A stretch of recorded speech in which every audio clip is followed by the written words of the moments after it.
"This estate is for sale," the simple farmer asked, and he laughed, but he regretted it. Silas Miller never imagined that September Saturday would completely change the course of everything he knew. His calloused hands trembled slightly as he held a time-yellowed envelope, kept for so many years he couldn't even remember how many. His heart pounded in his chest, and every step toward that property brought memories he had tried to bury along with the pain. That's when he saw the sign, "For sale." Two simple words that made his world spin. The mansion stood there, as imposing as ever, with its white columns and enormous windows reflecting the afternoon sun. Silas took a deep breath and walked to the gate where a man in a blue suit was talking on the phone. "Excuse me," Silas called out, his voice hoarse from a lifetime of working under the sun. The man turned, his gaze scanning the figure before him from head to toe. The worn-out plaid shirt, the faded pants, the old dusty shoes. Ryan Carter, real estate agent from the most prestigious agency in the area, raised an eyebrow. "Can I help you?" he replied without hiding his tone of disinterest.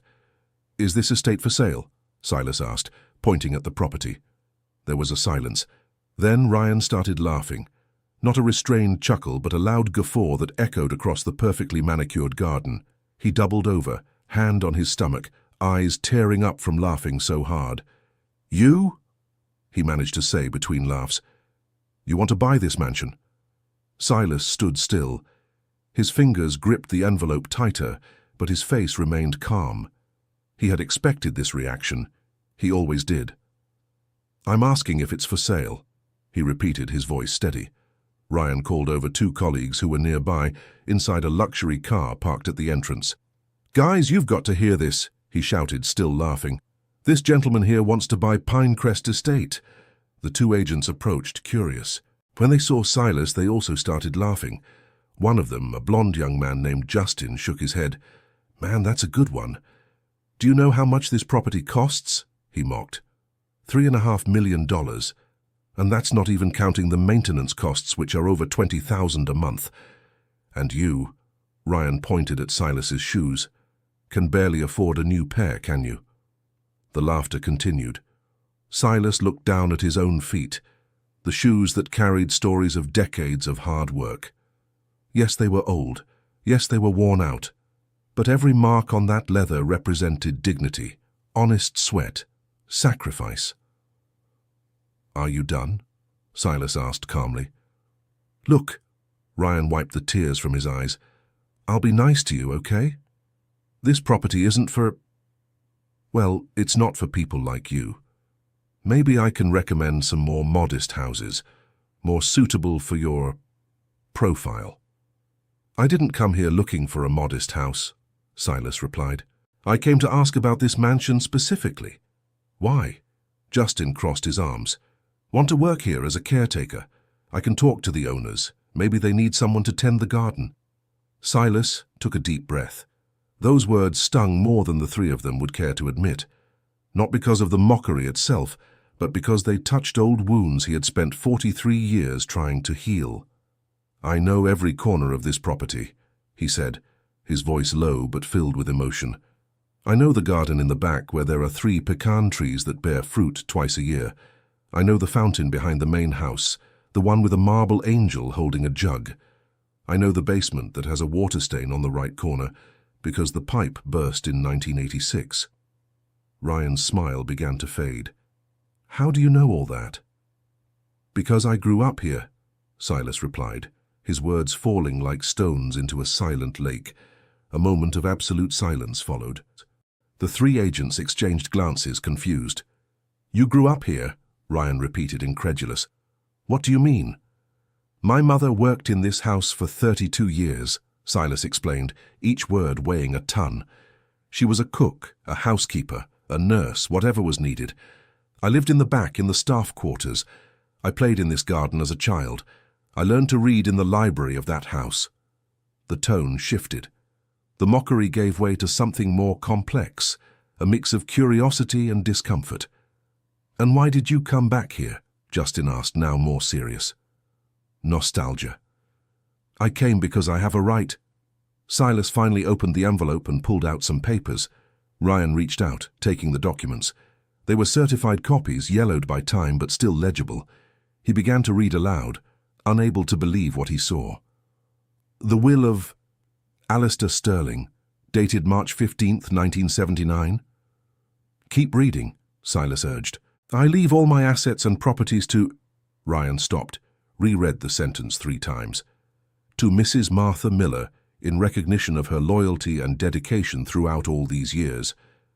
Silence returned, but now it was heavy, laden with tension. "Mrs. Martha Miller was my mother," Silas said, his voice breaking slightly on the last word. "Wait." Justin grabbed the papers from Ryan's hands. "This can't be true. Pinecrest Estate was transferred to the Thompson family in 1980. I'm certain of it. It's in our records."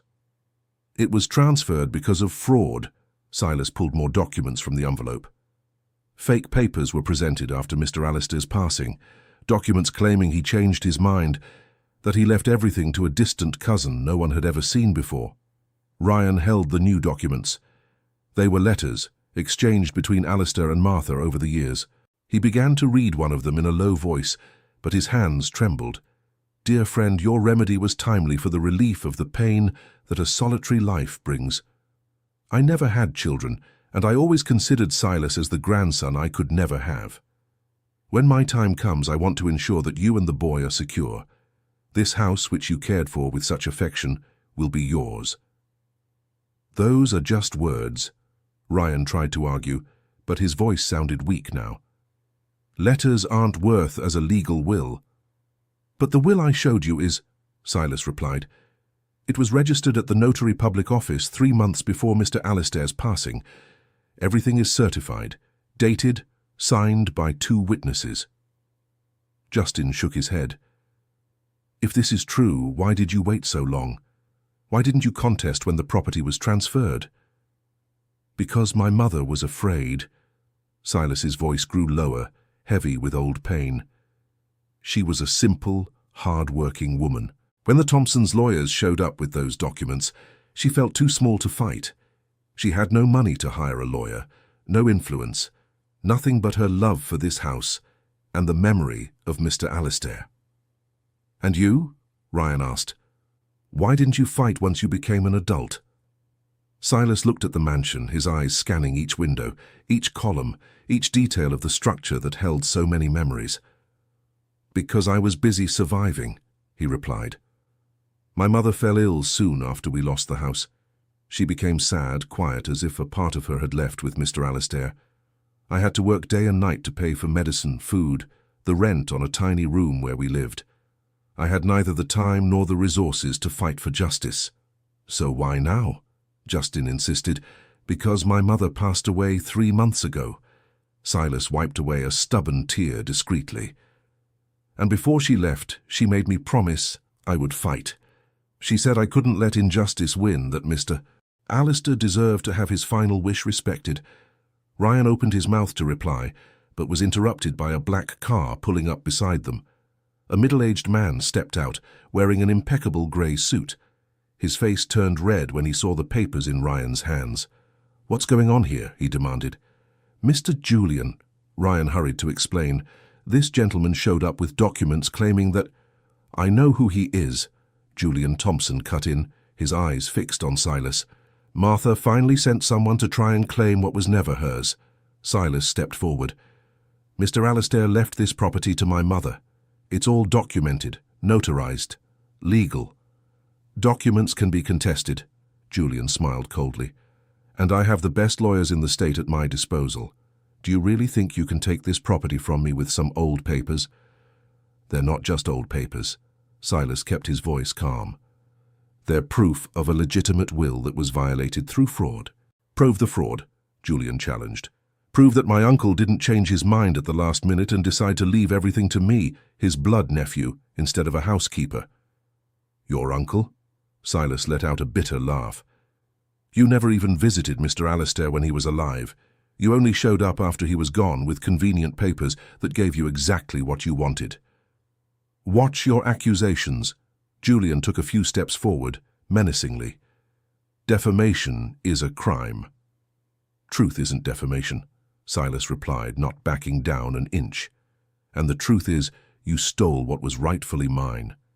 Dear listener, if you're enjoying the story, feel free to leave a like and especially subscribe to the channel. It really helps us who are just starting out. Now, continuing. Ryan and Justin watched the tension rise, unsure what to do. Julian was breathing heavily, his fists clenched. "This conversation is over," Julian declared. "You," he pointed at the realtors, "get back to work. And you," he turned to Silas, "leave before I call someone to remove you." "I'm not going anywhere." Silas crossed his arms. "I have every right to be here on this public sidewalk, looking at the property that should have been my family's." Julian pulled his phone from his pocket. "I'm calling right now to have you escorted away." "Go ahead." Silas didn't move. "But first, let me tell you a story. Let me tell you about the day Mr. Alistair fell in the bathroom and hit his head. He was alone, bleeding, couldn't get up. You know who found him? My mother. You know who stayed with him the whole night at the hospital because no one else was there? My mother. And you know who was with him when he woke up, holding his hand and saying everything would be okay? My mother." Julian lowered his phone slowly, his face losing some color. "That doesn't change anything." "It does change things," Silas insisted. "It changes things because it shows what kind of person Mr. Alistair was. He valued loyalty, kindness, true presence. He didn't care about blood or last names, he cared about character. Sentimentality doesn't win court cases," Julian shot back, but his voice was less steady now. "Maybe not," Silas agreed. "But truth does. And I've spent the last 3 months gathering all the evidence I needed. Every letter, every receipt, every witness who's still alive and remembers the day you showed up here with those suspicious papers." Julian's face visibly paled. "Witnesses? What witnesses?" "Mrs. Evelyn, who was the gardener here." Silas began to list. "Mr. Henry, who did the house maintenance. Mrs. Dorothy, who worked with my mother in the kitchen. All of them saw when you arrived, just 2 weeks after Mr. Alistair's burial, with a lawyer and documents no one had ever seen before." "They are old employees," Julian tried to downplay it. "Their memories aren't reliable." "But the notary public records are—" Silas pulled another document from the envelope. "And here's proof that your so-called will was registered just 1 day before you showed up to claim the estate, while Mr. Alistair's real will was registered 3 months before his passing." Ryan held the documents, reading each line with growing attention. He was beginning to understand the gravity of the situation. "Mr. Julian," he said cautiously, "maybe it's best if we resolve this in a civilized manner." "Keep quiet, Ryan," Julian ordered. "You work for me, don't forget that." "Actually," Ryan straightened his shoulders, "I work for the agency, and the agency has protocols for situations like this. If there are legal questions about the ownership of a property, we can't proceed with the sale until everything is clarified." "Are you telling me you're going to suspend the sale?" Julian seemed incredulous. "I'm saying I need to report this to my superiors," Ryan replied. "It's standard procedure." Julian looked from Ryan to Silas, his expression wavering between anger and something that seemed like fear. "You'll regret this," he threatened, before turning and walking back to his car. When the black car disappeared around the bend in the road, a strange silence settled in. Justin was the first to speak. "What just happened?"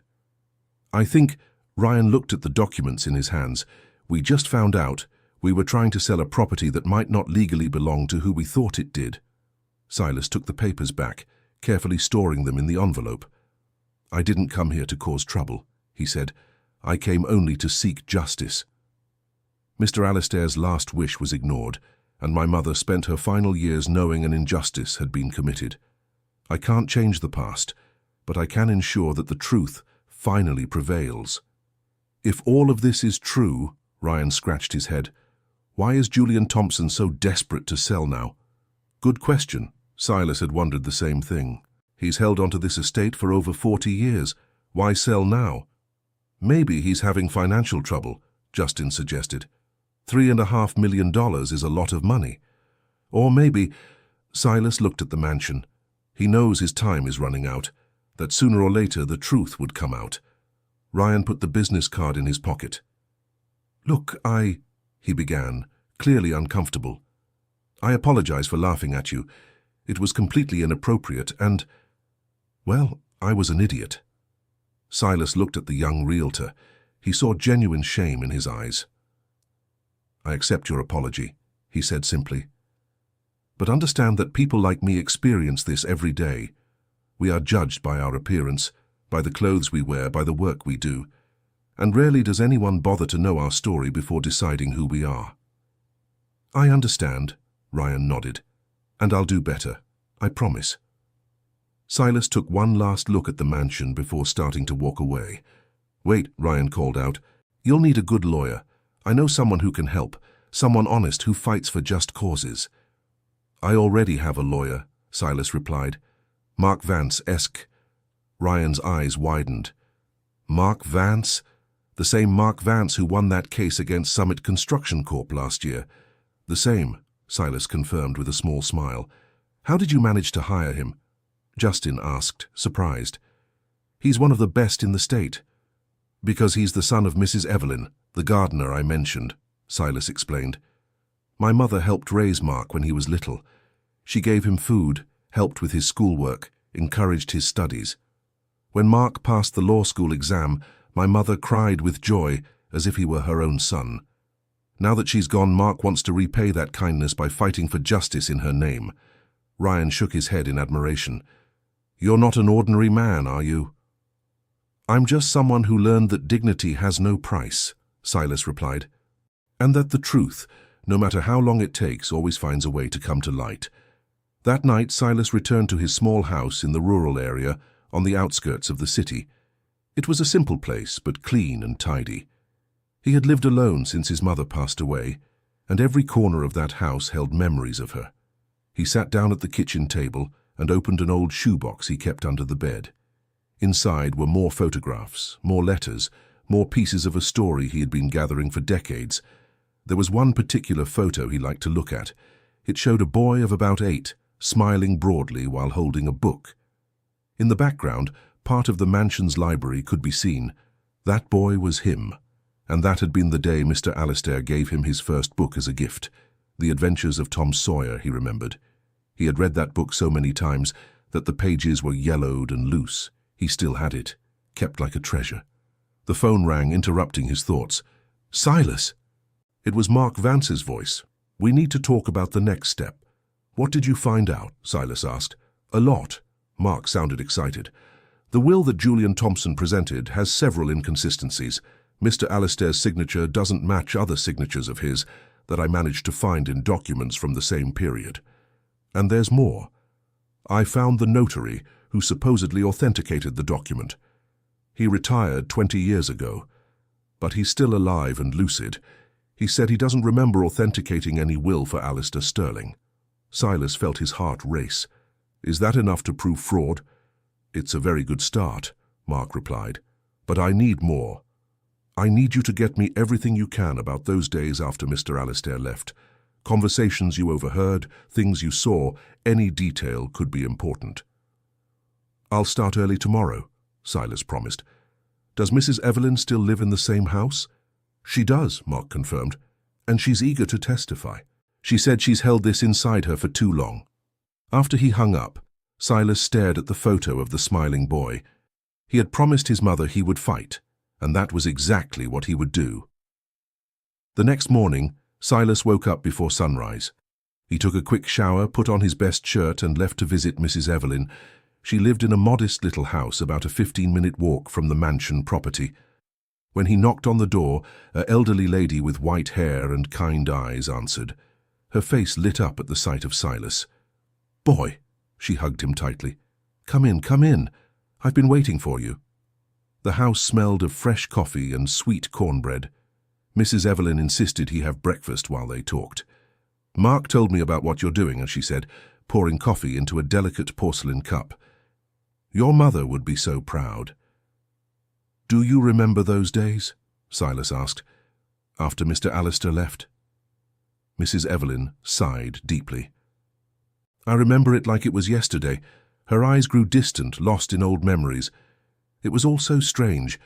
Mr. Alistair was always a man of routine, you know. He woke up at 7, had coffee at 7:30, read the newspaper in the garden. But in the last months of his life he changed. He became quieter, more thoughtful. Why? Silas leaned forward. I think he knew his time was coming. Mrs. Evelyn wiped away a tear that had begun to form. He had a problem with his heart that the doctors couldn't fix. He told your mother more than once that he needed to get things in order. My mother told me he went to the notary public office a lot in those months. He did, indeed, Mrs. Evelyn confirmed. He always came back looking relieved, as if he'd solved something important. And he had long talks with your mother. They'd shut themselves in the library for hours.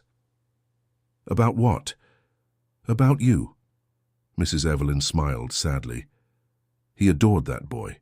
He said you were clever, curious, kind, that you had a bright future ahead of you.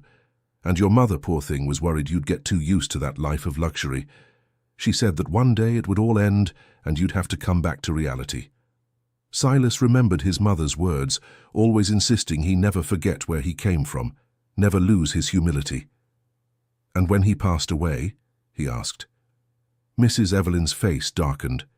It was terrible, so sudden.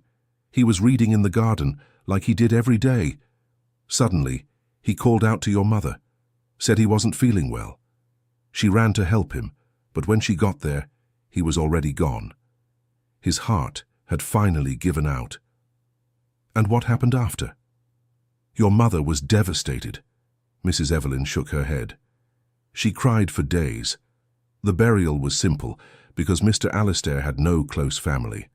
Or at least that's what we thought. A few people showed up who claimed to be distant cousins, but no one we knew. And Julian Thompson? Ah, him. Mrs. Evelyn made a face. He showed up 2 weeks later with that lawyer in the expensive suit.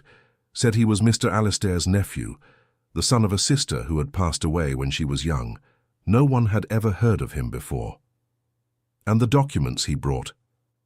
That's what was strangest. Mrs. Evelyn leaned in, lowering her voice as if telling a secret. He showed up claiming he had a will, authenticated only a few weeks earlier. But your mother swore Mr. Alistair never mentioned changing his will, and she knew everything, absolutely everything about his life. Did my mother try to contest it? She tried, Mrs. Evelyn nodded. She went to the notary public office with the original will, the one Mr. Alistair had made months before. But Julian's lawyer said that one had been revoked by the new one, and without money to hire her own lawyer, your mother had no way to fight. Silas closed his eyes, feeling the old pain return. She never got over it, did she? No, Mrs. Evelyn held his hand. A part of her died that day. She kept working, taking care of you, living her life. But the joy was gone. She knew a terrible injustice had been done, and she had no power to fix it. But now I do, Silas said with determination. Now I'm going to do what she couldn't. Mrs. Evelyn smiled, her eyes shining with tears of hope. What do you need from me? I need you to testify. I need you to tell all of this, officially, to the lawyer. I'll do it gladly, she said without hesitation.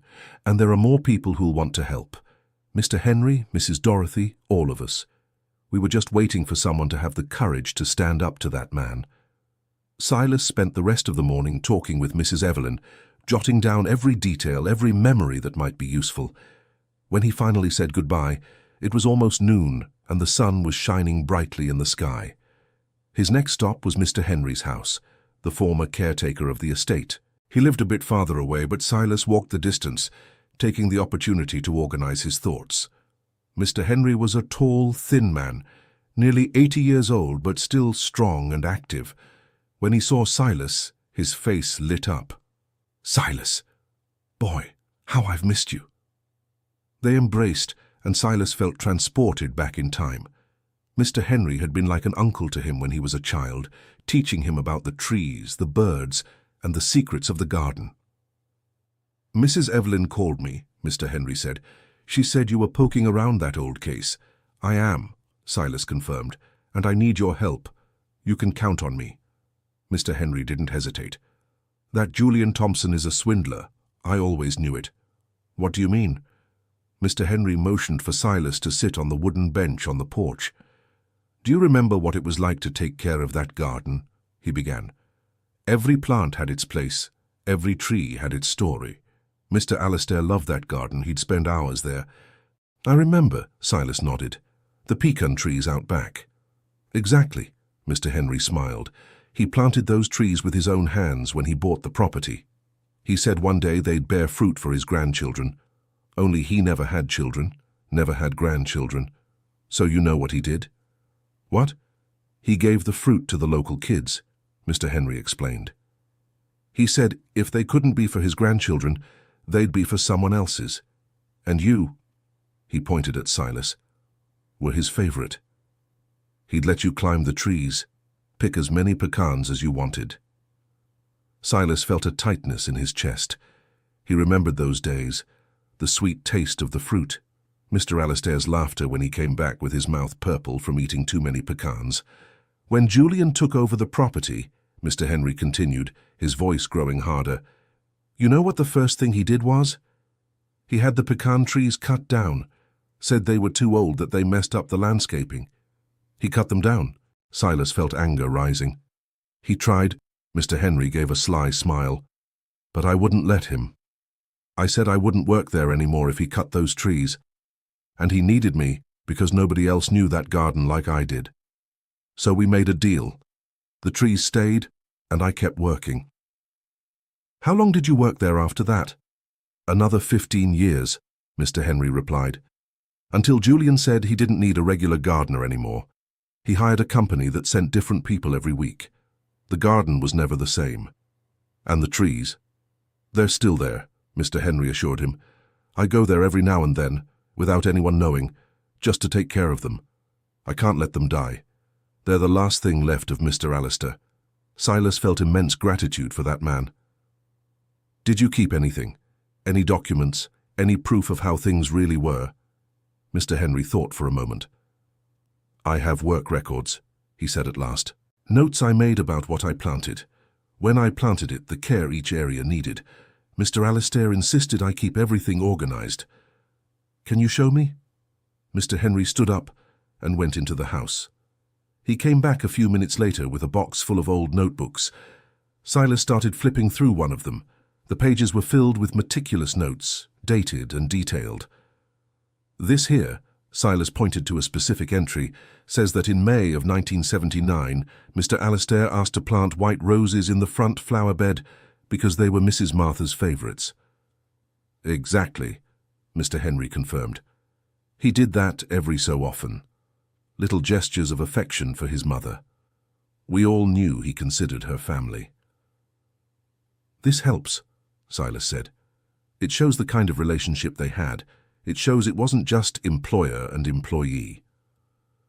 Another hour passed with Mr. Henry, reviewing records, listening to stories, building an increasingly clear picture of who Mr. Alistair really was and what he truly wanted. When he finally said goodbye, the sun was already beginning to set on the horizon, but he had one last person to visit that day, Mrs. Dorothy. She lived in a small apartment downtown. She was younger than Mrs. Evelyn and Mr. Henry, having worked at the mansion only in the last 10 years of Mr. Alistair's life, but her memories were equally valuable. Come in, Silas. She welcomed him warmly. I was already expecting you. News travels fast around here. Mrs. Dorothy served tea and cookies as they talked. She was a small woman with a soft voice, but there was firmness in her eyes. Your mother was my best friend, she began. When I started working at the mansion, I was lost, afraid of doing something wrong. She taught me everything, had patience with me, treated me like a sister. That's exactly how she was, Silas agreed with a sad smile. And when that Julian showed up, Mrs. Dorothy continued, your mother was devastated. It wasn't just about the house, about the money. It was the betrayal of trust. Mr. Alistair had promised her everything would be fine, that she and you would be safe. And suddenly, it all fell apart. Did you see when Julian arrived with the documents? I did, Mrs. Dorothy nodded. I was in the kitchen when he first walked in. He came with a very well-dressed lawyer and a briefcase full of papers. Your mother was packing up Mr. Alistair's things, storing his clothes to donate. When she saw those men, she was confused. What did they say? The lawyer got straight to the point. Mrs. Dorothy recalled. He said Julian Thompson was the only legitimate heir to the property and that all the staff would have 1 week to leave the guest house. 1 week? 1 week, Mrs. Dorothy repeated with indignation. Your mother said she had a will that said otherwise. But the lawyer laughed. He said her will was old, that it had been revoked. He showed a new document with a recent date, giving everything to Julian. And my mother? She was frozen. Mrs. Dorothy wiped away tears. I never saw your mother like that. She was always strong, determined. But at that moment, she seemed to break inside. I tried to comfort her, but she could only repeat, he promised, he promised. Silas felt his mother's pain as if it were his own. Did anything specific about the document seem strange to you? Mrs. Dorothy thought. Yes, she said finally. The signature. I had seen Mr. Alistair sign things many times. He had a very distinctive handwriting, kind of slanted, with a flourish at the end of his last name, but that signature on Julian's document looked different, straighter, simpler. Did you mention this to anyone at the time? I mentioned it to your mother, Mrs. Dorothy replied, but she said it was no use. We didn't have the money to contest it. We didn't have any power. It was the word of servants against the word of an expensive lawyer. Silas noted everything carefully. Every detail, every observation could be crucial. Would you be willing to testify about all this? Of course. Mrs. Dorothy didn't hesitate. I owe it to your mother's memory. She deserved so much more than she got in this life. When Silas finally returned home that night, he was exhausted, but satisfied. He had gathered valuable information. He had found people willing to fight alongside him. The path wouldn't be easy, but for the first time in decades, he felt that justice could prevail. He called Mark to share everything he had discovered. Excellent work, the lawyer praised. With these testimonies and the documents we have, we can build a very strong case. But Silas, I need to warn you, this is going to take time. Cases like this are complex. They can take months, maybe years. I've waited 43 years, Silas replied. I can wait a few more months. There's something else. Mark hesitated. Julian Thompson won't take this lying down. He'll fight. He'll try to discredit you. He'll do everything he can to keep the property. Let him try, Silas said firmly. The truth is on my side. Dear listener, if you're enjoying the story, feel free to hit like and especially subscribe to the channel. It really helps us beginners out. Now, continuing.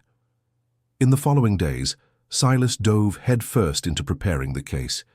He spent hours with Mark, reviewing every document, every testimony, every piece of evidence, and the more they investigated, the more they uncovered. Mark found records showing that the notary who supposedly authenticated Julian's will was on vacation on the date in question.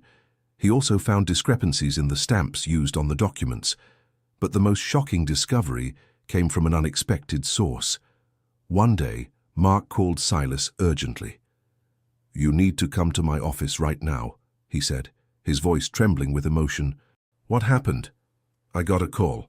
Someone claiming to have information about the case. But this person will only talk if you're present. Silas caught the first bus to the city. When he arrived at Mark's office, he found a middle-aged woman sitting in the waiting room. She seemed nervous, her hands trembling slightly. Silas Miller? She asked when she saw him. That's me, he replied. And you are? My name is Clara, she said. Clara Thompson.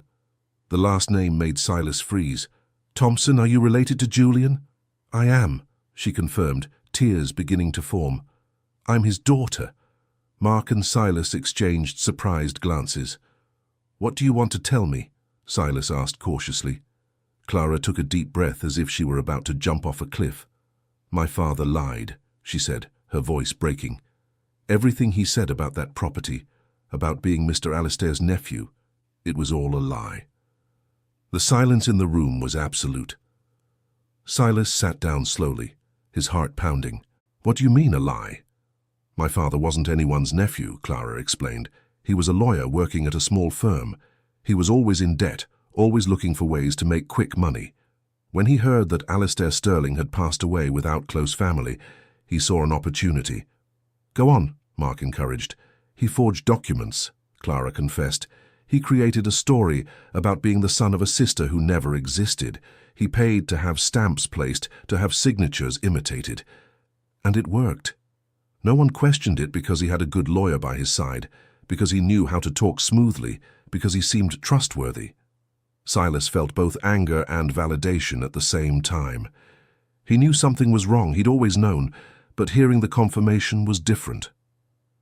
"Why are you telling me this now?" he asked. Clara wiped her tears. "Because I can't live with this guilt anymore," she said. "I grew up in that mansion, I enjoyed that money, I lived a comfortable life, but I always knew it wasn't rightfully ours, and when my mother passed away last year, she made me promise something." "What?" "That I would tell the truth," Clara revealed. "She never agreed with what my father did. They fought about it constantly. She said that one day the truth would come out and he would destroy our family.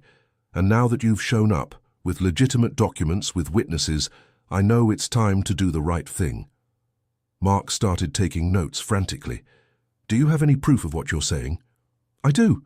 Clara pulled a folder out of her bag. "My father keeps everything. Documents, drafts, notes. He's methodical, obsessive. I found all of this in his home office. These are the original documents he forged before they were officialized." Silas picked up the folder with trembling hands. Inside was exactly what Clara had described: drafts of wills, attempts to imitate Mr. Alastair's signature, notes on how to create a convincing family story. "This is—" Mark couldn't finish the sentence. "The proof you need," Clara finished.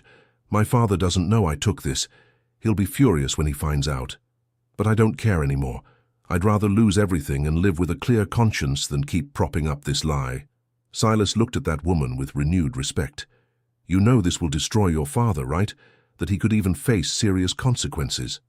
"I know," Clara nodded. "And part of me loves my father, despite everything. But the larger part of me knows that justice needs to be done. Your mother suffered. You suffered. And the last wish of a good man was disrespected. This can't go on." Silas felt something loosen in his chest. He was closer to justice than he had ever imagined possible. "Thank you," he said simply. "I know this couldn't have been easy." "It wasn't," Clara admitted, "but it was necessary." After Clara left, Mark and Silas stared at the documents spread across the table. "With this," Mark said, "we not only prove the fraud, but we have a witness who can confirm everything. Julian's case is over." "When can we move forward?" Silas asked. "I'll prepare everything this week," Mark promised. "In less than a month we'll have a hearing. But things are never as simple as they seem." 2 days later, Silas was at home when he heard loud knocks on the door. When he opened it, he found Julian Thompson, accompanied by 2 large men in suits.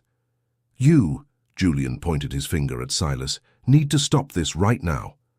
"Stop what?" Silas asked calmly, though his heart was racing. "The search for the truth?" "This ridiculous lie," Julian fumed. "You have no right whatsoever to that property." "Yes, I do," Silas kept his voice firm, "and you know it, that's why you're here, desperate." "I'm here to make an offer." Julian changed tactics. "How much do you want? Name a number and I'll pay it. You drop this absurd lawsuit and we all move on with our lives." "It's not about money." "Everything is about money," Julian insisted. 100,000? 200,000? How much is your dignity worth?" Silas stepped forward, looking directly into Julian's eyes. "My dignity is not for sale, and justice has no price." "You're making a mistake," Julian threatened. "I have lawyers who will destroy you in court. I'll prove you're a con man, an opportunist, trying to take advantage of a good man's memory." "Then do it," Silas challenged. "Go to court, present your arguments, and I'll present mine, and we'll see who stands on the side of the truth." Julian looked at the 2 men beside him, as if expecting them to do something. But Silas didn't back down. "Now leave my property," he said, "before I'm forced to call someone to remove you." Julian turned and left, but not before casting one last hateful look at Silas. When the door closed, Silas leaned against it, his legs trembling. That had been frightening, but he couldn't show weakness. He immediately called Mark to report what had happened. "He's desperate," Mark analyzed, "and desperate men do unpredictable things. You need to be careful." "I'm not backing down," Silas stated. "I'm not asking you to back down," Mark replied. I'm just asking you to be cautious. Julian has a lot to lose, and people with a lot to lose can become dangerous. In the following days, strange things began to happen. Silas noticed a car parked in front of his house during the night. He received anonymous calls that hung up as soon as he answered. He found his gate open in the morning, even though he was sure he had locked it. They were intimidation attempts, of that he was certain. But it wasn't going to work. The hearing was set for a Thursday in October. Silas woke up early, put on his best suit, borrowed from Mark, and prepared himself mentally for the day. The courthouse was an old building in the downtown area of the city. Silas entered accompanied by Mark, Mrs. Evelyn, Mr. Henry, and Mrs. Dorothy. Everyone wanted to be there to support him. On the other side of the room, Julian sat with his lawyer, a middle-aged man with a stern expression. When Julian's eyes met Silas's, there was only contempt. The judge, a grey-haired gentleman called Judge Harrison, entered, and everyone stood up. "Good morning," the judge began. "We are here to address a dispute over the property known as Pinecrest Estate. Mr. Vance, you represent the plaintiff?" "Yes, Your Honor." Mark stood up. "I represent Silas Miller, who is claiming legitimate rights to the property in question based on the will of Alistair Sterling, dated March 15, 1979. "And you?" The judge turned to Julian's lawyer. "Who do you represent?" "Paul Whitney, Your Honor. I represent Julian Thompson, current legal owner of the property, who contests these claims as unfounded and opportunistic." "Very well." The judge adjusted his glasses. "Mr. Vance, you may present your argument." Mark stood up and began to present the case methodically and clearly. He showed the original will, authenticated months before Mr. Alistair's departure. He presented letters that proved the close relationship between Alistair and Martha. He called witnesses who confirmed the deceased's wishes. Mrs. Evelyn testified first, her voice steady despite the emotion. "Mr. Alistair loved Martha like family," she said. "More than once I heard him say that without her, that house would be just empty walls. He trusted her completely, with his life, with his secrets, with everything." Mr. Henry confirmed the same story, adding details about how Alistair showed affection for Martha's family through small gestures. Mrs. Dorothy testified about the inconsistencies she noticed in Julian's supposed will. But the decisive moment came when Mark called Clara Thompson to the stand. Julian's face went pale when he saw his daughter get up and walk to the front. "No," he muttered. "No, Clara, what are you doing?" Clara looked at her father, tears streaming down her face. "The right thing, Dad. Finally the right thing." And then she told everything, the fraud, the forgeries, the lies. She presented the documents she had found in her father's office. She explained how Julian had created an entire story about a family connection that never existed. The room was in absolute silence. Julian's lawyer tried to interrupt several times, but the judge silenced him. When Clara finished, she was sobbing, but there was relief in her eyes, as if an immense weight had finally been lifted. "I appreciate your courage, Miss Thompson," the judge said gently. "You may return to your seat." Julian tried to approach his daughter as she passed, but Clara turned away, unable to look him in the eyes.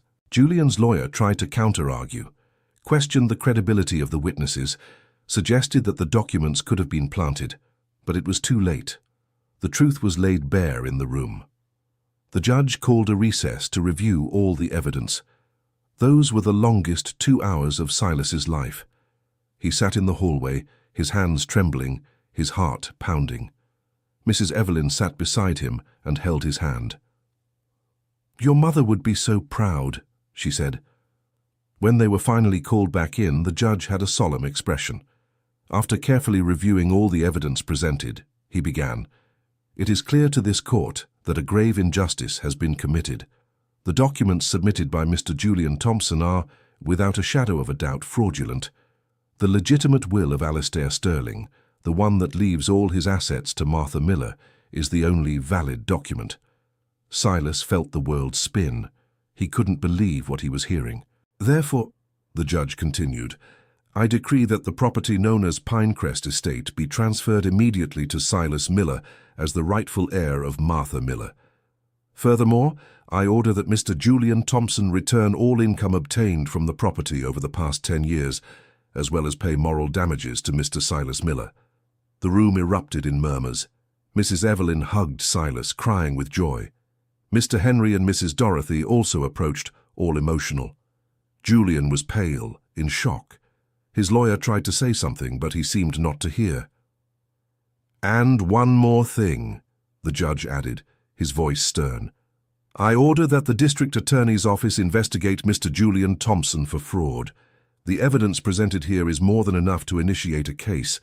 When Silas finally left the courthouse, the sun was setting. He stopped on the sidewalk, looking at the orange sky, and felt tears streaming down his face. They weren't tears of sadness, but of relief, of justice, of keeping a promise. "I did it, Mom," he murmured. "I finally did it." Mark put his hand on his shoulder. "You fought bravely, and you won." "When can I enter the property?" Silas asked. "Technically right now," Mark replied. "But Julian has a few days to gather his things and leave. How about we wait a week?" Silas agreed. A week was nothing after 43 years. That week passed in a haze of emotions and paperwork. There were so many things to resolve, so many documents to sign. But finally, on a clear November morning, Silas picked up the keys to Pinecrest Estate. He drove there, his heart pounding with each mile. When he saw the property emerge on the horizon, he had to stop the car for a moment, overcome with emotion. It was his now, truly his. He opened the gate and entered. The garden was a bit more unkempt than he remembered, but the trees were still there, strong and imposing. He walked to the back and found the 3 pecan trees exactly where they had always been. He touched the trunk of one, feeling the rough bark under his fingers, and then he saw it, ripe pecans on the branches, small and dark and perfect. He picked one and put it in his mouth. The flavor exploded on his tongue, sweet and familiar and full of memories. He closed his eyes, and for a moment he was a child again, running through the gardens while his mother called him for dinner. Dear listener, if you're enjoying the story, be sure to leave a like and especially subscribe to the channel. It helps us a lot as we are just starting out. Now continuing. He entered the mansion through the front door, his footsteps echoing in the empty hallways. Julian had taken most of the furniture, but the structure remained the same. He climbed the stairs, counting each step exactly as he did as a child. 23, as they always were. He went to the library. The shelves were empty now, but he remembered how full of books they were. He went to a specific corner and searched the wall. And there it was, a small mark made over 50 years ago, when he was 7 and decided to draw a boat with a piece of charcoal. His mother had been angry, and Mr. Alistair had laughed, saying the mark could stay, that it gave the wall character. Silas traced the mark with his finger, smiling through the tears. "I'm home, Mom," he said out loud. "I'm finally home." He spent hours exploring every corner of the house, rediscovering memories in each room, each hallway. When he finally stepped outside, the sun was already setting, but the work was only beginning. In the weeks that followed, Silas began planning what to do with the property. He had thought about it a lot during all those years. He didn't just want to live there alone in all that expanse. He wanted to do something that honored the memory of his mother and Mr. Alistair. He called a meeting with Mrs. Evelyn, Mr. Henry, and Mrs. Dorothy. "I want to turn part of the estate into a school," he announced. "A school for children from the rural area who don't have access to a good education." The 3 looked at him with surprise and admiration. "A school?" Mrs. Evelyn asked. "Exactly," Silas explained. "The library can be turned into a classroom. The upstairs rooms can be study rooms. The garden can be used for outdoor activities. I want children like I was to have the opportunity to learn, to grow, to dream." "That's a beautiful idea," Mrs. Dorothy said with tears in her eyes. "Your mother would love that. And Mr. Alistair too," Mr. Henry added. "I'm going to need help," Silas admitted. "I don't know anything about running a school, but I know that with the right people by my side, we can make this work." And so a new chapter began. Silas used part of the money Julian was forced to return to hire teachers, buy materials, and renovate the rooms. Mrs. Dorothy became the school's cook, preparing nutritious meals for the children. Mrs. Evelyn helped organize the library, filling the shelves with new books. Mr. Henry took care of the garden, teaching the children about plants and nature. But the biggest surprise came when Ryan, the agent who had mocked Silas on that first day, showed up looking for him. "I know I have no right to ask for anything," Ryan began, clearly nervous. "But I wanted to know if you'd need someone to help with, well, with anything. Volunteer work. You don't have to pay me." Silas studied the young man for a moment. "Why?" "Because I need to do better," Ryan answered honestly. "What I did that day was awful. I judged you by your appearance, laughed at you, was cruel, and you ended up teaching me a lesson that no school could teach. I want to give back. I want to help make this project something special." Silas extended his hand. "Welcome to the team." Ryan shook his hand, visibly relieved and grateful. The school opened in March of the following year. 25 children from the rural area were enrolled in the first year. Silas made a point of meeting each one of them, listening to their stories, understanding their dreams. There was one girl in particular who caught his attention. Lily was 8 years old and loved reading. She reminded Silas of himself at that age. He gave her his old copy of The Adventures of Tom Sawyer, the same one Mr. Alistair had given him decades ago. "This book is special," he said. "Take good care of it." Lily held the book as if it were a treasure, her eyes shining with emotion. "I'll read it every day," she promised. Seeing those children learning, growing, dreaming in the same library where he himself had learned to read made it all worth it. Every struggle, every tear, every moment of doubt had led to this moment. But it wasn't all smooth sailing. 3 months after the school opened, Silas received a visit from a city inspector. There were complaints about irregularities at the school, issues with documentation, safety concerns. Silas knew who was behind it: Julian Thompson. Even defeated in court, he was still trying to cause trouble. "All our documents are in order," Silas explained to the inspector. "You can check anything you want." The inspector spent 2 days examining every corner of the property. In the end, he had to admit there were no irregularities. "Sorry for the trouble," he said, looking genuinely ashamed.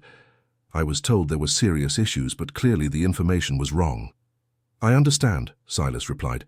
"Just doing your job." After the inspector left, Mark called with news. "Julian is under investigation," he informed, "not just for the will fraud, but for other irregularities uncovered in his practice as a lawyer. It seems the case of the estate was only the tip of the iceberg." "And Clara?" Silas asked, worried about the young woman who had the courage to go against her own father. "She's fine," Mark assured him. "She got a job at an accounting firm. She said she wants to start a new, honest life. And she asked me to thank you. She said you gave her the courage to do the right thing." Silas smiled. Sometimes justice wasn't just about claiming what was yours, but about letting others find their own path to the truth. Months passed and the school thrived. More children enrolled. Talented teachers joined the staff. The local community started to get involved, offering support and resources.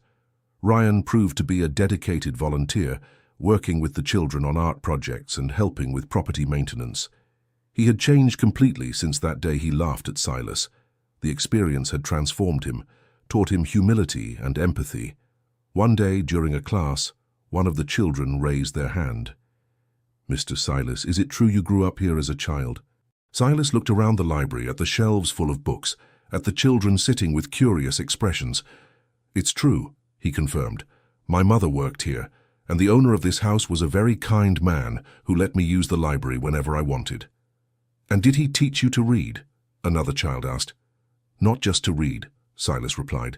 "He taught me about kindness, about justice, about the importance of treating all people with respect, no matter who they are or where they come from." "And that's why you made this school?" Lily asked, hugging her worn copy of The Adventures of Tom Sawyer. "Exactly," Silas smiled. "Because everyone deserves the opportunities I had. Everyone deserves a place where they can learn and grow and become the best version of themselves." At that moment, looking at those children full of hope and potential, Silas knew he had made the right choice. The estate wasn't just a property, wasn't just bricks and walls. It was a legacy, a promise, a place where dreams could flourish. 1 year after the school opened, Silas organized a special ceremony. He invited the whole community, everyone who had helped along the way. In the garden, beside the pecan trees that Mr. Henry tended with such care, he unveiled a bronze plaque in memory of Martha Miller and Alistair Sterling.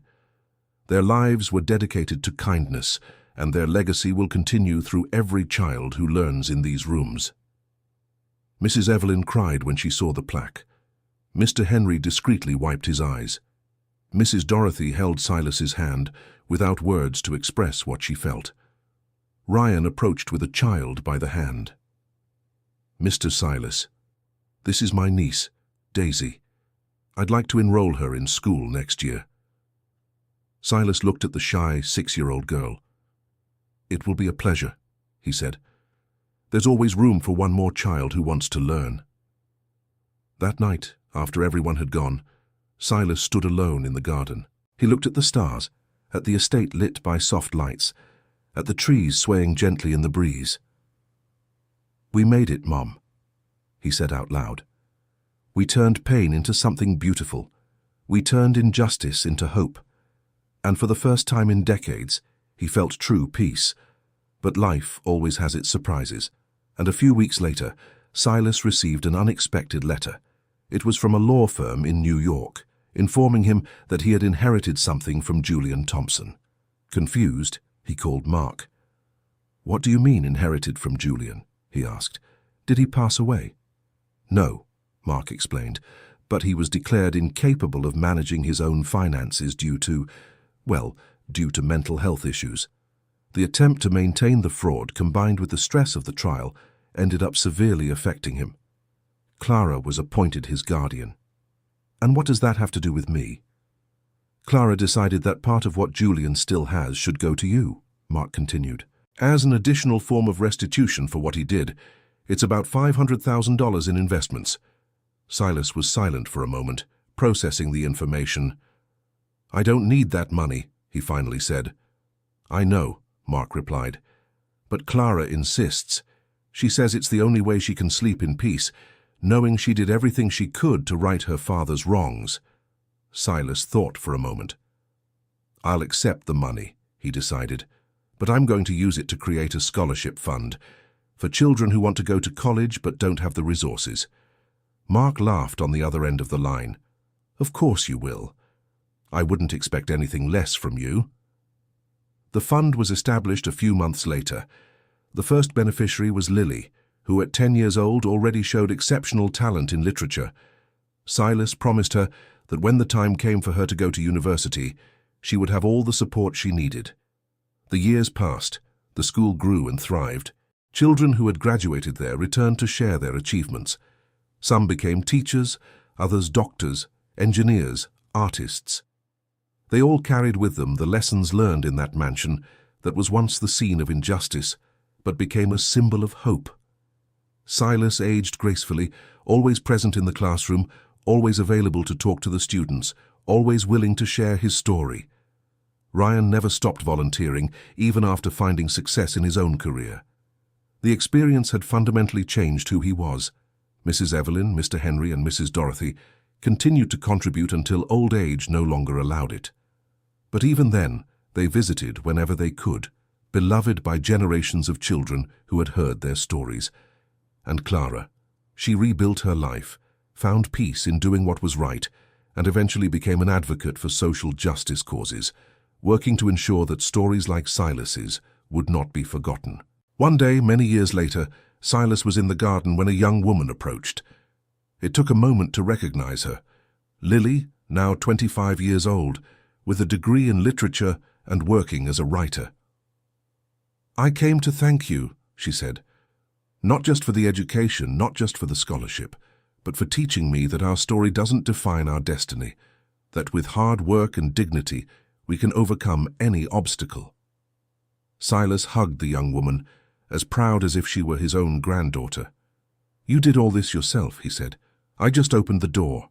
You were the one who had the courage to walk through it." "I still have that book," Lily smiled. "The Adventures of Tom Sawyer. So old and worn that some pages can hardly be read, but I keep it as a treasure." "As you should," Silas agreed. "Some books are more than just words on paper. They are gateways to who we can become." That night, Silas sat in his favorite chair in the library, now converted into a classroom, but still maintaining the essence of what it always was. He looked at the bookshelves, at the tables where children studied during the day, at the window overlooking the garden. He thought of his mother, who never lived to see justice served, but whose memory inspired every step of the way. He thought of Mr. Alistair, whose kindness planted seeds that kept blooming decades later. He thought of Julian, who wasted years keeping a lie, and in the end lost everything. A cautionary tale about what happens when we choose dishonesty over truth. He thought of Ryan, who learned a valuable lesson about judging others by appearances and became a better person for it. He thought of Clara, who had the courage to go against her own father in the name of what was right. And he thought of all the children who passed through those doors, each carrying a piece of the legacy he and his mother had built. At 70 years old, Silas Miller looked at his life and saw something he never imagined possible when he was a poor boy living in the back of a mansion. He had made a difference. He not only reclaimed what was rightfully his, but turned that recovery into something bigger than himself. The mansion that was once a symbol of injustice was now a beacon of hope. The realtor who laughed at him was now one of his greatest allies. The daughter of the man who stole everything was now a force for good. And his mother, wherever she was surely smiling. The end. Now tell us what you thought of this story. Do you think Silas made the right choice by turning the mansion into a school? Leave your honest opinion in the comments. If this story moved you, don't forget to leave your like and, most importantly, subscribe to the channel so you don't miss other inspiring stories like this one. Thank you very much for your company.